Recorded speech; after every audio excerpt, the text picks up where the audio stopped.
Before I get on to the amazing subject matter of today's truly awesome video, I want to give a thank you to Laughter is Medicine, who sent me a present over PayPal for my content. Thank you, mate. It was very appreciated. I don't plug my Patreon and PayPal that much because, as I've said, touch wood, I'm okay for benefits, and the kind of content I make isn't too taxing for me.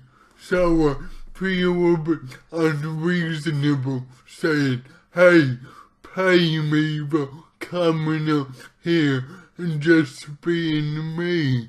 However, I do ask people who do support the shit I do for whatever reason to just help me distribute these videos. Put them on your social media. Say, hey, this guy might swear too much, but he's okay. Like my Facebook page. Encourage your friends to do the same. They're the only things I really ask of you. And of course, if you do, despite that, want to send me money, who am I to stop you? But please, there's no real urgency, but share these goddamn videos. Right, moving on to today's agenda, I recently thought that the world needs more TED response videos. I mean, I've done a couple, but you really could do with more. And as luck would have it, I stumbled on a clip of Owen, Benjamin and Stephen Crowder, the intellectual powerhouses they are, talking about the R word.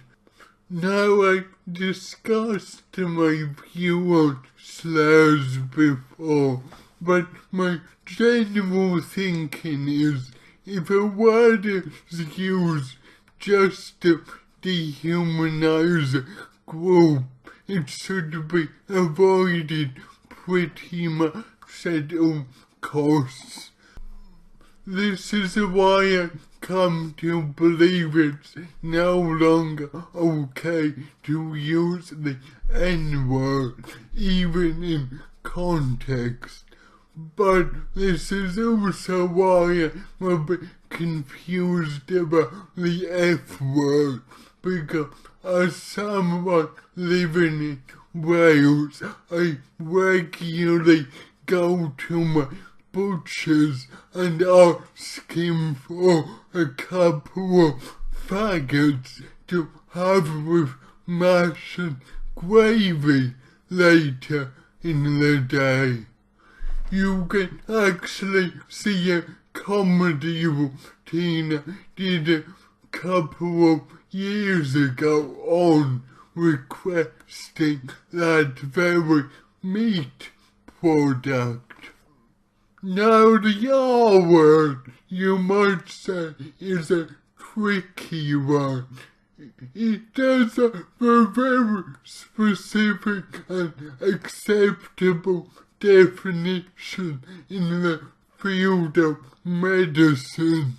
Like my friend Dan Mitchell is a great comedian with epilepsy, and I know he does a bit about using some medication called something like Tegretol retard, which literally means to slow down, as that's what it meant archaically and maybe still does in the field of medicine. However, I don't think it's unreasonable to say that outside the field of medicine, it definitely doesn't mean that, and is just a slur for those with learning difficulties.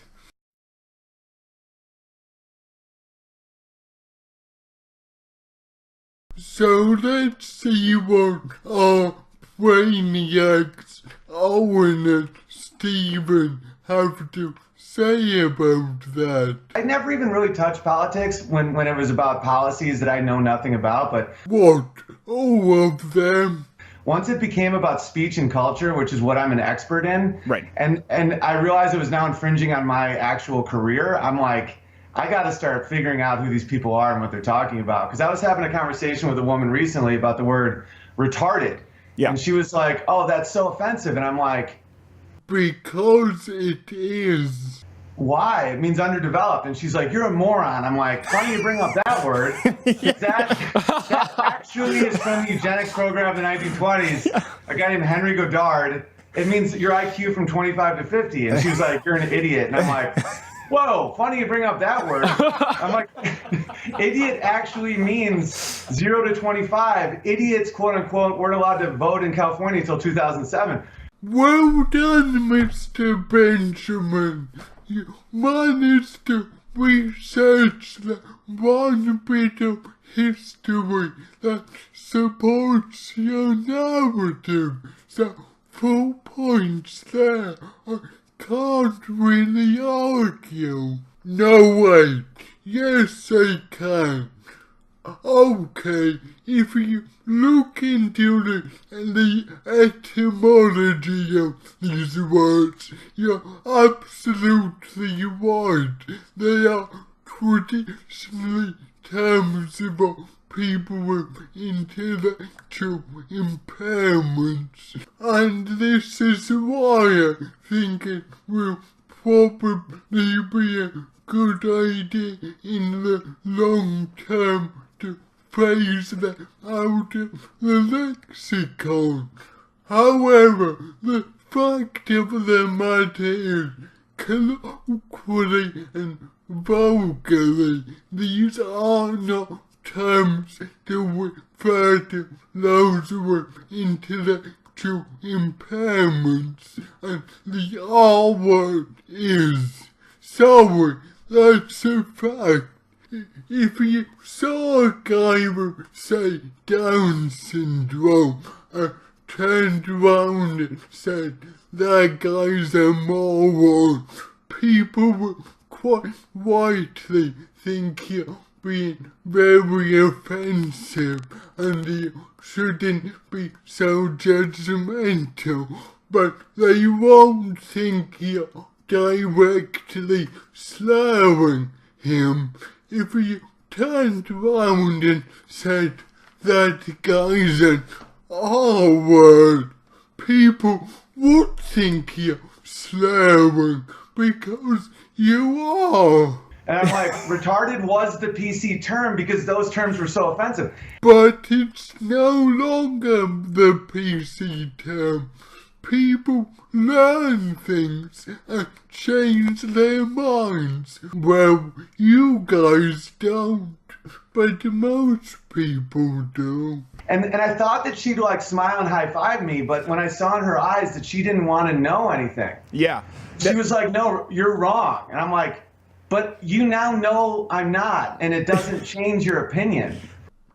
No, she now knows that historically the words she's using were no better than the word you're using historically. But again, things change. Right. And that's why I became a fan of your show, is listening to you debate people, even if at first I thought I agreed with something someone else said and how you meticulously stuck to logic points, debate, you know, I was like, that's how life has to be, to have a marketplace of ideas, or else we're all screwed. What all things have to be debated by Stephen Crowder, the real life Mac from It's Always Sunny in Philadelphia.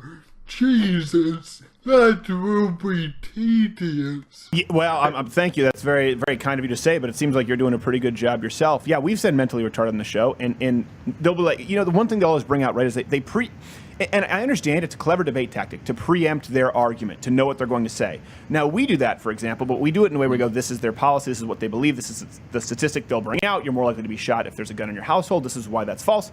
But they just preempt it and say it's wrong or it's racist. And it's the same thing they do with, mentally retarded is one. It's just, well, you know what, or if you say, well, listen, actually, I happen to work with black people. So you're trotting out your black friend? Well, listen, that's actually a perfectly valid defense if you're accusing me of being a racist. Seriously, you're actually trying to legitimize the I have a black friend defense. I mean, for God's sake, Crowder, of course you're going to find people within a community of a certain demographic that are offended by certain terms. Like me, I have a thick skin. You call me a spaz as much as you want. Oh no! In fact, I prefer you call me a spaz rather than someone who is more sensitive. It doesn't make it not offensive just because one of us has a thick skin. Saying, exactly. I clearly don't hate black people because some of my closest friends are black people. Well, you see, taking a piss right now. Same when we use the word mentally retarded. My wife and I volunteered for years at a church, which they hate, where they do a program called Friendship Club, and it's with special needs people. Now, when we're there, we're not going to be like, you're retarded, Tommy. You know, we're not going to do that. Right. But every now and then you'll describe someone like, well, this person is mentally retarded, and it's not meant to be hateful. But you know that what dehumanizes them. You've been told that. So even if it's not meant to be hateful, you know it is. So what? Fucking do it. And if you call something else retarded, it's not meant to be hateful. But they'll just say, oh, so you're trying to trot out your specially abled friend as a... Well, it's kind of a valid defense. I clearly don't hate mentally retarded people if I work with them. It's a very... Not necessarily true. And anyway, this isn't about hating or not hating them. It's about having better attitudes. Very descriptive word, and Owen, you know, it's actually a music term too. It means slow to arrive, I think, in the actual meaning, but in music it means you talk about retarding the end of a. You retard a note. Yeah, that's why. Maybe in the field of classical music, archaically, that word might be used that way, but who seriously uses it like that now? As you know, I fucking love Neil Young, the king of sloppy bends. So, to describe one of his bands in that way would surely be fitting. However, you've never heard me do it, because genuinely it's not done. That's why, like, I'm not throwing the word around trying to, like, show people how much smarter I am than them. I'm not trying to bait people, but when it's a valid use, it's like the word niggard. Yeah. It's Shakespeare. Like, these words exist, and when people make people apologize for, like, words sounding like other words, like niggardly means cheap. It's from, what was that, Macbeth? Like, yeah. Yes, but unless you're quoting or reciting Shakespeare. Why would anyone say that word? Hardly anyone uses it. Everyone knows it sounds like something absolutely heinous. Yeah, though, let's be fair. It doesn't come up in everyday conversation so often. Usually, if you're wading into niggardly territory, it's a bit of a baited hook. See, even the fucking Crowder agrees with me. Right, no, totally. But like, I know some people that are so nerdy and cognitive to Well, not you, that's for sure. the point where they act like they're a little on the spectrum. Like, I have a physicist friend like that. And if he used a term like that, he'd get in trouble. And in his mind, he's like, but that was the precise term. Yes, it was the precise term, but it is no longer. And the clip basically ends with them doing a Ricky Gervais trying to joke about Caitlyn Jenner in a way that's accurate, so can't possibly be transphobic, and it's just a little bit boring, really. But that's all these guys are doing, and all these guys ever do. They're using attitudes and definitions of the past to try and justify being hateful today and explain why it's not hateful, because 30 years ago it wasn't. No, society doesn't work like that. Attitudes change, words change, words become less offensive, words become more offensive, and I don't think it's unreasonable to keep abreast of these things. Always abreast.